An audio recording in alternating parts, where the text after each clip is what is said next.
Then when we move to the fourth quarter and what is going to go down and what's going to be kind of talked about, Alabama goes down 22 to 14 and with about 8 minutes to go.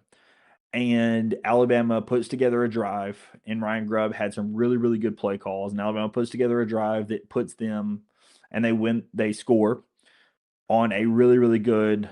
They put Jeremy Bernard in the backfield, have him as the running back, do just a little out. He hits it in the flat, he scores on a touchdown.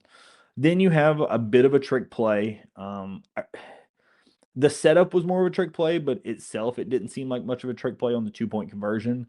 Direct snap to Jeremy Bernard, who hands it off to Ty Simpson. You faked the reverse to Ryan Williams, and really you just pitched it out in the flat to Josh Cuevas. I actually called that I thought that Cuevas was going to be the guy that you went to, but even before I saw kind of what you were at on the field, I think that Cuevas this season has been really, really good in the red zone. He's been phenomenal at having sure hands.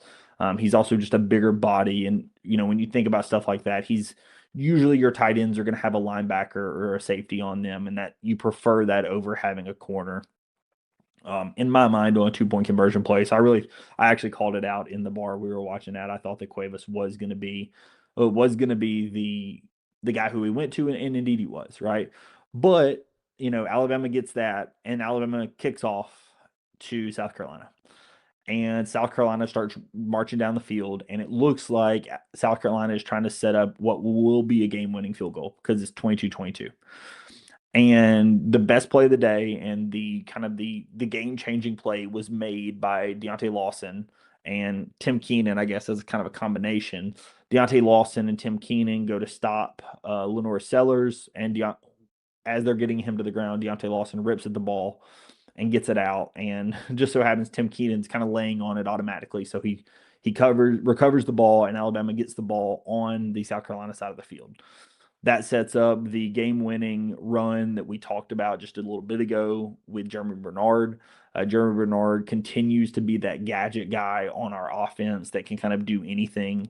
He's somebody that clearly Kalen DeBoer and Ryan Grubb have a ton of trust in. He's been with them for multiple years when they were at Washington, and he just continues to be the guy on Alabama's offense that's kind of, if you're to not consider Ty Simpson an option, he is the most important guy on the offense. And you could even argue, even with Ty Simpson, he is a huge importance on the offense.